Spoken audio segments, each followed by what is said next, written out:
आज विद्यार्थी सेनेचा वर्धापन दिन. खूप वर्ष झाली. माझी राजकारणाची सुरुवातच ही विद्यार्थी सेनेतून झाली आणि त्याच्यातलं काम करत करत करत करत घडत घडत घडत घडत आज इथपर्यंत आलो. अमित आणि त्याचे सगळे सहकारी उत्तम काम करतील अशी अपेक्षा आहे, आशा आहे.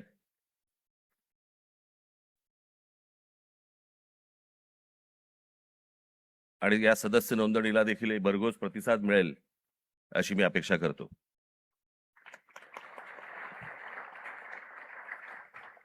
आज एवढ्या मोठ्या आंदोलनानंतर आज इतक्या लगेच विद्यार्थ्यांच्या आंदोलनानंतर लगेच इतक्या लवकर विद्यार्थी सेनेचा वर्धापन दिन आलाय.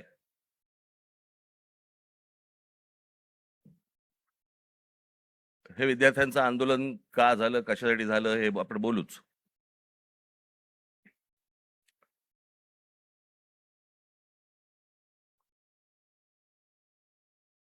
परंतु मी ज्या वेळेला कामाला सुरुवात केली त्यावेळेला काळ वेगळा होता, विषय वेगळे होते, आत्ताचे विषय वेगळे आहेत. त्यावेळेचा तरुण वेगळा होता, आत्ताचा तरुण वेगळा आहे. तेव्हाचे विद्यार्थी वेगळे होते, आत्ताचे विद्यार्थी वेगळे आहेत.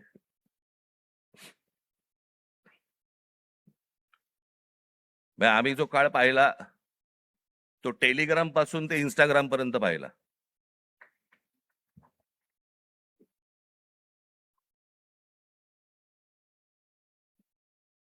आणि आत्ताच्या ह्या सगळ्या काय ठीक आहे जेनझी म्हणजे 97 पासून जे जन्माला आले ते 2011 पर्यंतचे, बरोबर ना?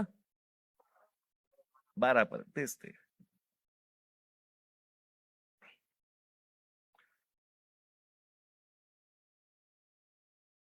या मुलांचं म्हणणं काय, या मुलांना काय हवंय? आपण हे जेनझी करतोय. इंग्रजी बोलणारी फक्त जेनझी नसतात. माझी विद्यार्थी सेनेच्या सर्व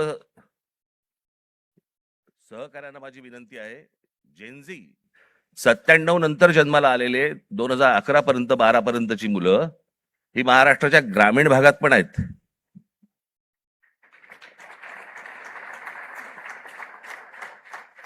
मुंबई पुण्याचे दिल्लीचे फक्त जेनझी नसतात किंवा नाहीत.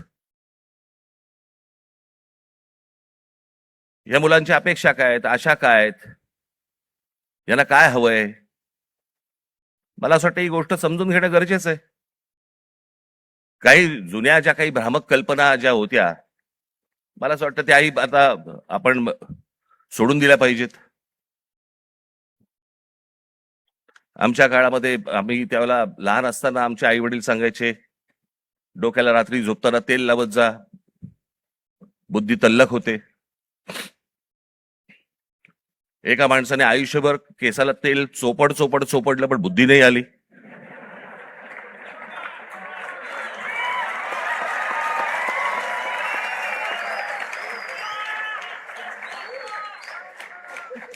प्रत्येक केस स्वतंत्र उमेदवारासारखा उभा असतो.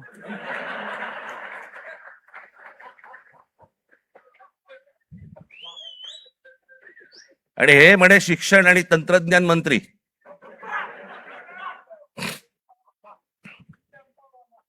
काय बोलतोय आपण, काय चाललंय, जग कुठे चाललंय, आपण काय बोलतो? आपण शिक्षण आणि तंत्रज्ञान त्याचा महाराष्ट्राचा मंत्री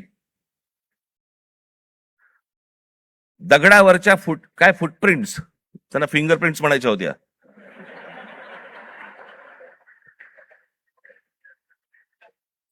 ते म्हणे आता लिंक आधारशी करणार. कसं?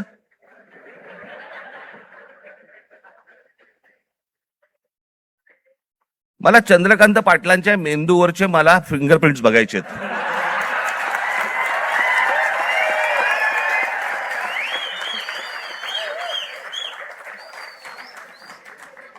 कोल्हापूरकरांनी ज्ञान मिळावं म्हणून या माणसाला कोल्हापूरवरनं पुण्यात पाठवलं, जिकडे बाबा शिक्षणाचं बाहेरघर आहे.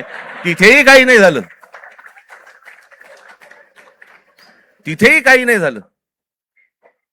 आता असे शिक्षण मंत्री म्हटल्यानंतर जेनझींचा पारा सणकणार की नाही सणकणार, चढणार की नाही चढणार,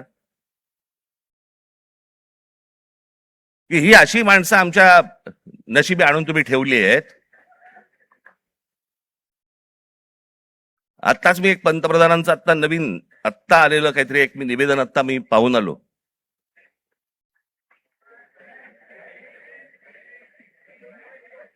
ज्यात त्यांनी असं सांगितलेलं आहे की ज्या प्रकारचे व्हिडिओज आणि ज्या प्रकारची भाषा वापरली गेली ती अयोग्य आहे. मला मान्य आहे.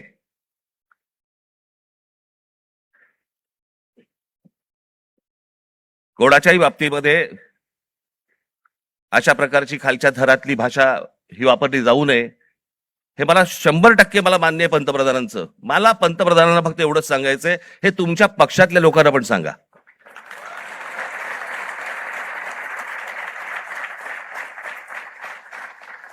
महात्मा गांधींपासून जवाहरलाल नेहरूंपासून इंदिरा गांधींपासून आतापर्यंत सगळ्यांपर्यंत आमच्यापर्यंत ज्या प्रकारची तुमची ट्रोलची जी काही टीम प्रत्येक राज्यांमध्ये जी बसवलेली आहेत, लोक बसवलेली आहेत, ते कोणत्या भाषेमध्ये आणि कोणत्या गोष्टी करत असतात मी पाहत नाही.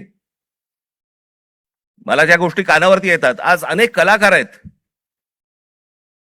महाराष्ट्रामधले, अनेक कलाकार आहेत, ते म्हणतात बाबा बोलायलाच नको, काही लिहायलाच नको, इतक्या शिव्या पडतात, इतक्या गोष्टी होतात. ही यांचीच माणसं भरलेली आहेत. मला असं वाटतं पंतप्रधानांनी त्याही लोकांना सांगावं की त्यांनी बंद करावं म्हणून. हे गेल्या 12 वर्षातच सगळी सुरुवात झाली. भारतीय जनता पक्षाचे जी काही ट्रोलच्या टीम्स आहेत यांनी ह्या ज्या गोष्टी सुरू केल्या, याच्यातनच हे ज्याला म्हणतो ना आपण, जे तुम्ही पेराल तेच उगवेल, तेच आलं अंगावर तुमच्या. त्याच्यात पंतप्रधानांनी सांगितलं की मला शिव्या दिल्या, माझ्या आईबद्दल बोलले. चुकीचंच आहे, हे मनापासून सांगतो मी, हे चुकीचंच आहे. पण माझी पंतप्रधानांना विनंती आहे, दुसऱ्यांनाही आया असतात.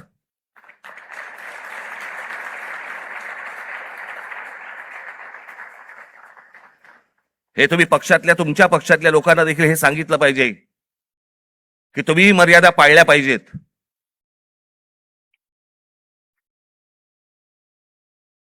आज पंतप्रधान सांगतात की मी त्या मुलांना सगळ्यांना माफ केलं, पण इतकी 12 वर्ष तुमच्या लोकांनी जे काही केलंय त्याची माफी कोण मागणार?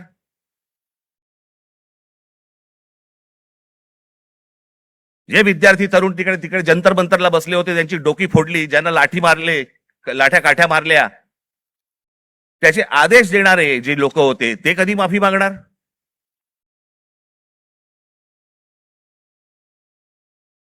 आणि मला असं वाटतंय की हे मूळ हे काय झालंय, नीटची परीक्षा हे कारण आहेच, पण हे प्रत्येक ठिकाणी त्याला जो काही रिस्पॉन्स मिळाला, सगळेच काही विद्यार्थी होते, तरुण होते, अनेक जे विद्यार्थी दशेतनं बाहेर आलेले आहेत, अनेक तरुण होते, अनेक तरुणी होत्या. हे का आले रस्त्यावरती? याचं कारण सभोवतालचं वातावरण. आज अनेकांना वाटलं की हे फक्त नीटची परीक्षेचे पेपर फुटले, हे कारण होतं त्या आंदोलनाचं. पण त्या आंदोलनाने जे रौद्र स्वरूप धारण केलं त्याचं कारण हे आजूबाजूचं इतक्या वर्षांचं साचलेलं जे काही आहे ना, मला फुटपाथवर चालता येत नाही, माझ्याकडे पाणी तुंबलेलं असतं, आमच्याकडे बागा नाहीत, माझ्या लहान मुलांना खेळायला माझ्या मैदानं नाहीत, बाहेर कुठे घेऊन जायला जागा नाही, शिक्षण झालंय, नोकऱ्या मिळत नाहीयेत, सगळ्या कंपन्या खासगी लोकांना दिल्या जात आहेत, एकाच उद्योगपतीवरती मेहरबानी सुरू आहे, त्यालाच सगळी जंगलं दिली जात आहेत, त्यालाच सगळ्या जागा दिल्या जात आहेत. जेव्हा कधी बघावं तेव्हा या देशामध्ये फक्त निवडणुकाच सुरू आहेत, आमदार खासदार फोडले जात आहेत, 50-50, 100-100 कोटी. डिजिटल इंडिया, तुमच्याकडचे पैसे हे सगळे काय डिजिटलाइज केलेत वगैरे वगैरे, काय ज्या गोष्टी सगळ्या आता झाल्या.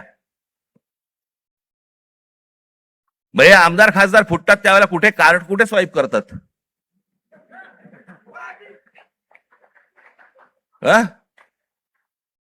उलटा उलटा कार्ड स्वैप.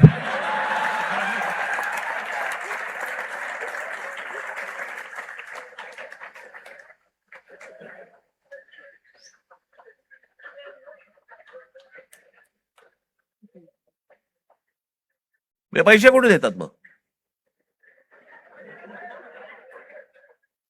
हे सगळं जे आहे हे सगळं साचलंय. हे सगळं साचलंय. त्या सगळ्या गोष्टींचा उद्रेक आता बाहेर येतोय. तो येणार, अजून येणार.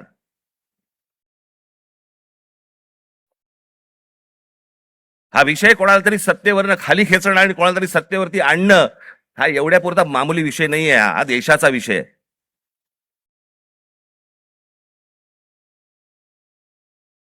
हा देशाच्या भविष्याचा विषय आहे.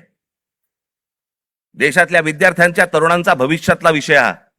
काय होणार आहे त्यांचं? आज माझ्या महाराष्ट्रातल्या ग्रामीण भागामध्ये, देशातल्या आज ग्रामीण भागामधला तिकडचा तरुण, तिकडच्या तरुणी काय करत असतील दिवसभर? काय विचार करत असतील? तो तिकडचा तरुण ज्यावेळेला विचार करत असेल की बाबा माझ्या बाजूच्या घरामध्ये एकाने, शेतकऱ्यांनी, माझ्या वडिलांचे मित्र होते, त्यांनी आत्महत्या केली, त्यांच्या अंत्यविधीसाठी तो मुलगा जाणार, विचार काय करणार? हे माझ्या वडिलांच्या मनामध्ये येऊ नये. मग याच्यासाठी मी काय केलं पाहिजे? मग मी शहरात गेलं पाहिजे. मग शहरात गेल्यावरती काय होणार माझं? मला कुठून नोकरी मिळणार? मला कुठून शिक्षण मिळणार? माझं पुढे काय होणार?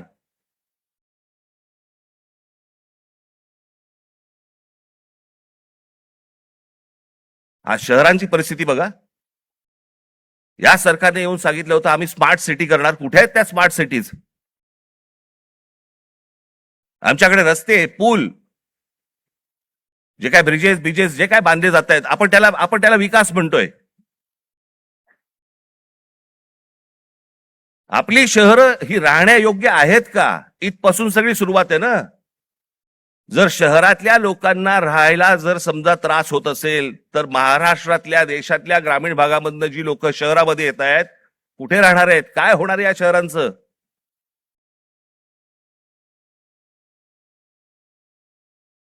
मी आता एक जस्ट तुमच्यासाठी म्हणून एक आकडा म्हणून आणलाय. आजची देशाची शिक्षणाची परिस्थिती, हे वर्तमानपत्रांमध्ये आलेलं, हे वेबसाईटवरनं काढलेलं, अनेक गोष्टींमधनं आलेलं, हे त्याच्यातनं मी हे तुमच्या समोर मांडतोय. आजची देशाची शिक्षणाची परिस्थिती काय आहे? देशातील 1,00,000 शैक्षणिक संस्थांमध्ये मुलींसाठी स्वच्छतागृह नाही. 1,00,000. 15,000 शाळांमध्ये पिण्याच्या पाण्याची सुविधा नाही. 2004 मध्ये 8,00,000 शिक्षकांची पदे जी रिक्त होती ती 2026 मध्ये ही संख्या 10 लाखावरती पोहोचलेली आहे. शिक्षक हवे आहेत 10 लाख. 23 ला जॉईंट एंट्रन्स एक्झाम परीक्षार्थ्यांसाठी फक्त 1,00,000 जागा उपलब्ध आहेत. 2014 मध्ये 3,00,000 विद्यार्थी परदेशात शिक्षणासाठी गेले होते. 2014 ला 3,00,000. तर 2026 मध्ये ही संख्या 9,10,000 9,10,000वरती पोहोचली. आज इतकी मुलं परदेशात जात आहेत.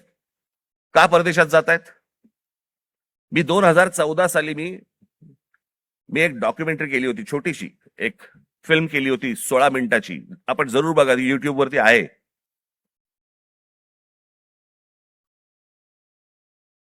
त्याच्यामध्ये मी म्हटलं होतं की शिक्षण इथे पण मिळू शकतं, नोकरी कदाचित इथेही मिळू शकते. ही मुलं परदेशात का जात आहेत? ही सगळी मुलं परदेशात जात आहेत याचं कारण सभोवतालचं वातावरण. मी माझ्या घरातनं बाहेर पडल्यावरती मला आनंद मिळाला पाहिजे की मी काय शहरामध्ये राहतोय, काय सुंदर रस्ते आहेत, काय चांगले फुटपाथ आहेत, काय चांगल्या बागा आहेत, काय चांगली मैदान आहेत, स्पोर्ट्स कॉम्प्लेक्स आहे. मला प्रत्येक गोष्टीला वाव आहे. मग आमच्याकडे ही गोष्ट का नाहीये? आज कित्येक चित्रकार, कित्येक खेळाडू आज आमच्या ग्रामीण भागामध्ये आहेत. वावच नाही. काय करायचं पुढे माहिती नाही, कोणाला भेटायचं कल्पना नाही. हे जे सगळं साचलंय ना, हे साचलेलं सगळं बाहेर येतंय. नीटचे पेपर फुटण्याचा राग आहेच, पण हे जे बाकीचं जे साचून ठेवलेलं आहे ना, त्याचं काय करणार आहात?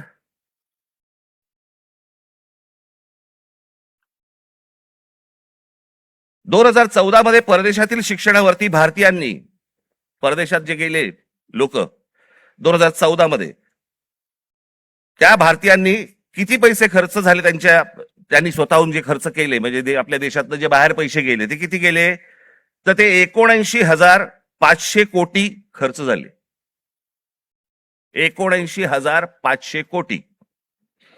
आज हा खर्च वाढून, आज 2026 मधली गोष्ट बोलतोय, किती वरती गेलाय, तर तो 5,85,000 कोटीवरती गेलाय.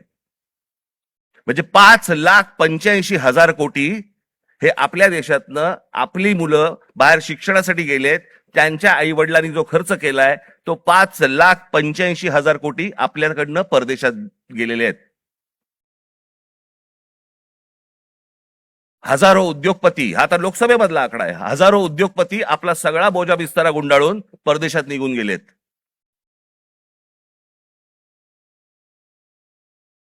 अहो एवढं कशाला? ज्यांनी मोदींवरती चित्रपट काढला होता, नरेंद्र मोदींवरती चित्रपट, आणि ज्याच्यामध्ये नरेंद्र मोदींची ज्यांनी भूमिका केली होती तो विवेक ओबेरॉय, तो दुबईमध्ये राहायला गेला. दुबईचा नागरिक आहे तो भारतात राहत नाही. मोदीजींनी खूप चांगलं काम केलंय, मोदीजी देशाला मोठं करतायत, मोदीजी देशामध्ये काय काय काय उद्योग आणतायत, हे आणतायत वगैरे वगैरे, अशी मुक्ता फळं जी आत्ता केली. तो कोण? आर माधवन, माधवन ना, तो आर माधवन. विचारा कुठे राहतो हा आर माधवन? दुबईमध्ये स्थायिक झालेला आहे. यांना जर समजा या देशाबद्दल आहे प्रेम, या देशातल्या पंतप्रधानांबद्दल प्रेम आहे, ते विकास करतायत, हा जर समजा ह्यांना विश्वास आहे, हे परदेशात का जाऊन राहतायत? हे परिवारासकट दुबईला जाऊन का राहतायत? इथे येणार, स्पॉन्सर फिल्म मध्ये काम करणार, गव्हर्नमेंट स्पॉन्सर्ड फिल्म मध्ये, ते धुरंधर बिरंदर, आणि मग इथून करून जाणार परत दुबईला. देशात खूप चांगलं चाललेलं आहे, मी चाललो दुबईला. ही माणसं दुबईला जात आहेत. या मुलांचं काय घेऊन बसलोय आपण?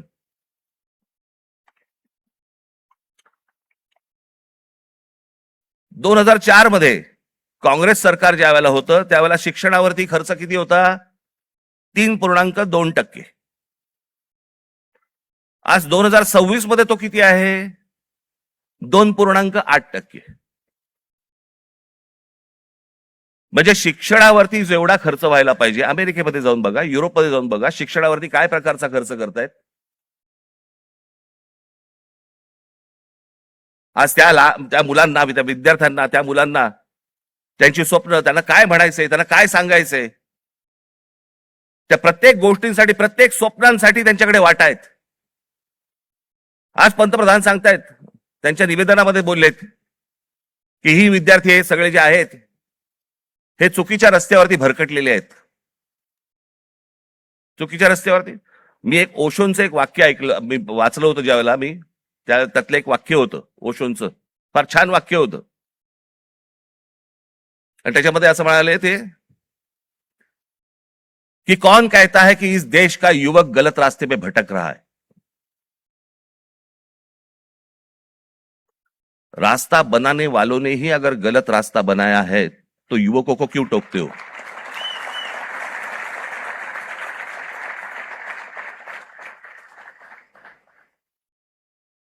ते चुकीच्या रस्त्यावरती नाही आहेत. त्यांच्या आशा, अपेक्षा, महत्वाकांक्षा या सगळ्या मारल्या जात आहेत.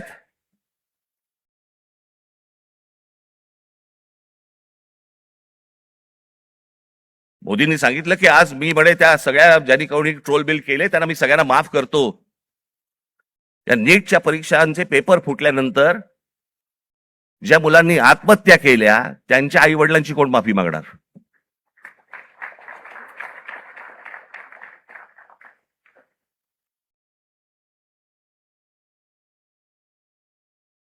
हा देश नीट समजून घेतला पाहिजे. विद्यार्थ्यांचं, तरुणांचं, तरुणींचं म्हणणं, मत हे आपण समजून घेतलं पाहिजे. आज तो विद्यार्थी ज्या वेळेला तो हवालदिल ज्या वेळेला होतो, त्या हवालदिलपणामध्ये तो जातो कुठे? मग देवाकडे प्रार्थना करायची, मला नोकरी लागू देत,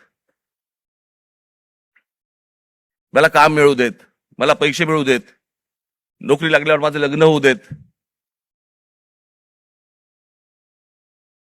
त्याची स्वप्न असतात. मग तो विचार करतो की बाबा देवळात जाऊ, आपण देवासमोर नतमस्तक होऊ. त्याच्या लक्षात येतं, अरे त्या देवळातच चोऱ्या व्हायला लागल्यात. देवळात चोऱ्या. राम मंदिरासारखं इतकं भावनिक दृष्ट्या महत्वाचं असलेलं एक राम मंदिर उभं राहतं आणि त्या राम मंदिरामध्ये 1400 कोटी, आता नुसता जस्ट आकडा आलेला आहे, 1400 कोटी रुपयांची चोरी होते.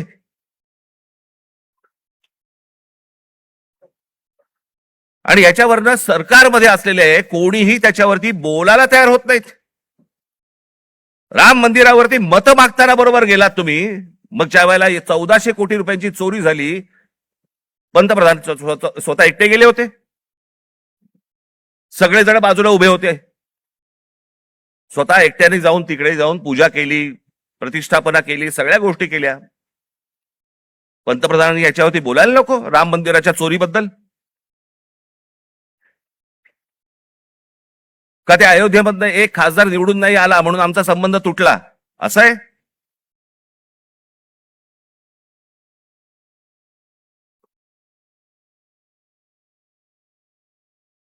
आज तो हवालदिल झालेला जो तरुण आहे, तो या सगळ्या मंदिरांचा रस्ते पकडतोय.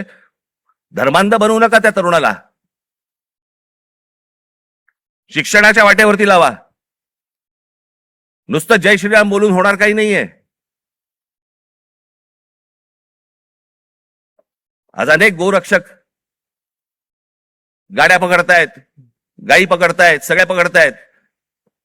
आणि हेच आमचेच पंतप्रधान ऑस्ट्रेलियामध्ये जाऊन सांगतायत की बीफ एक्सपोर्ट मध्ये भारत हा 1 नंबरचा देश आहे.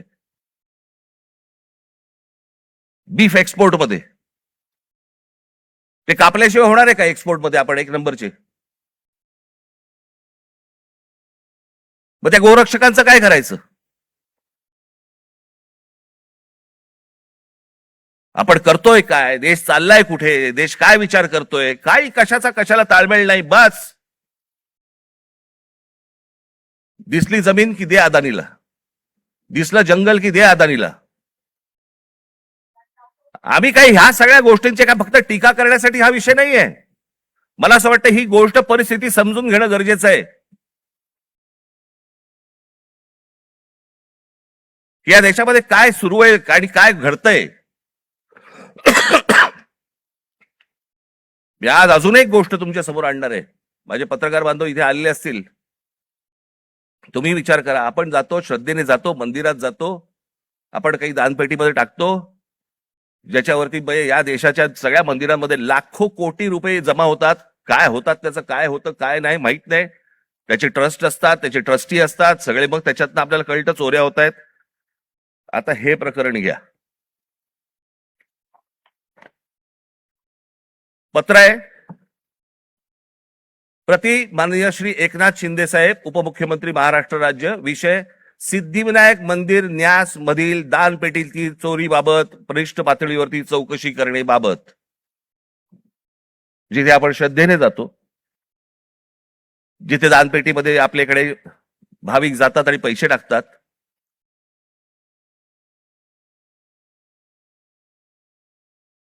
त्याचं कारण असतं ते धर्मासाठी म्हणून आपण असे टाकतो.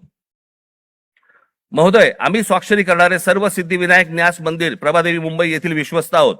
साहेब, आपण विश्वासाने आमची संबंधित ट्रस्टवरती सदस्य म्हणून नियुक्ती केली असून आपल्या विश्वासाला पात्र राहण्याचा आम्ही प्रामाणिकपणे प्रयत्न करत आहोत. भाषा पण बघा, मंदिर आहे का कंपनी येतेच कळत नाही मला.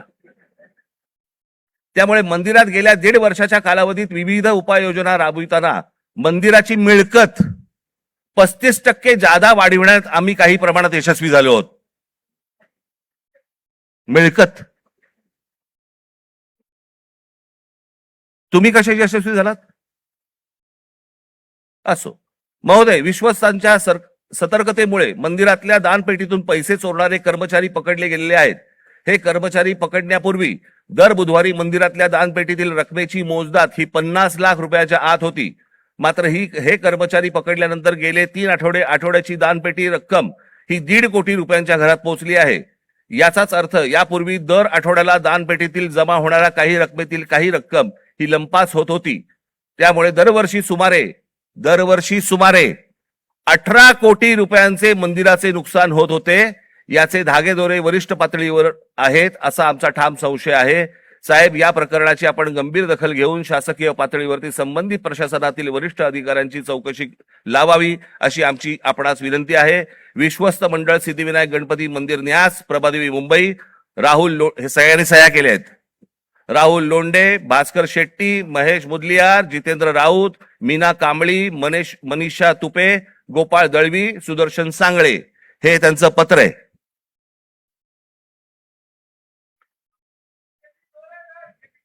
हे सगळं म्हणजे 18 कोटी रुपये दर वर्षाचे सिद्धिविनायक मंदिरामधनं चोरी होतीये.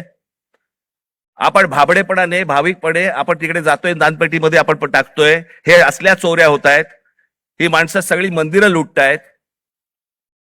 हाच तो तरुण, हेच ते विद्यार्थी परीक्षांच्या वेळेला नोकरीसाठी मंदिरामध्ये जातायत, पायऱ्या झिजवतायत, सांगतायत देवाला मला नोकरी मिळू देत, आणि त्याच मंदिरामध्ये चोऱ्या होत आहेत. तिकडचेच विश्वस्त चोऱ्या करतायत. तिकडचीच माणसं चोऱ्या करतायत. हा आमचा धर्म, ही आमची धर्माची मंदिरं. सरकारवरती विश्वास ठेवता येत नाही म्हणून मंदिरात जावं तर मंदिरावरती विश्वास ठेवता येत नाही. ही जर समजा देशाची परिस्थिती असेल, होईल काय? रस्त्यावरतीच उद्रेक होईल.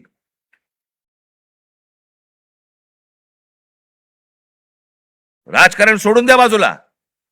मला असं वाटतं या सगळ्या गोष्टींचा सामूहिक देशाचा म्हणून, राज्याचा म्हणून आपण विचार करणं गरजेचं आहे सर्वांनी मिळून. निवडणुका येतील त्यावेळेला विचार करू वेगळा. पण आज काय परिस्थिती आहे? हे का झालं? कशामुळे झालं? हा उद्रेक का झाला? मला असं वाटतं ह्या गोष्टी समजून घ्यायला नको. अनेक बारीक बारीक बारीक बारीक त्याला लेयर्स आहेत, पापुत्रे आहेत. ते पापुत्रे चढत चढत चढत चढत त्याची वडी झालेली आहे. मला असं वाटतं ही गोष्ट सरकारने समजून घेणं गरजेचं आहे. आज मनातल्या तरुणांच्या, विद्यार्थ्यांच्या आशा, आकांक्षा, महत्वाकांक्षा या मला असं वाटतं विद्यार्थी सेनेने समजून घेणं गरजेचं आहे. नोंदणी होत राहील, पण ते काय विचार करतायत मला असं वाटतं हे पाहणं गरजेचं आहे. याच्यामध्ये जर बदल झाला नाही, मी हीच गोष्ट एकदा मागे जेव्हा नीटचा पेपर फुटला होता 2016 साली, त्यावेळी मी पंतप्रधानांना फोन केला होता आणि त्यांना मी सांगितलं होतं की म्हटलं हे तुम्ही स्वतः ह्याच्यामध्ये जातीने लक्ष घाला या प्रकरणामध्ये. म्हटलं देशातले शेतकरी आत्महत्या करतायत, हे मी 2016ला सांगितलं होतं. म्हटलं उद्या हे विद्यार्थी आत्महत्या करतील, आणि आज तेच घडलं. 21 विद्यार्थ्यांनी आत्महत्या केली.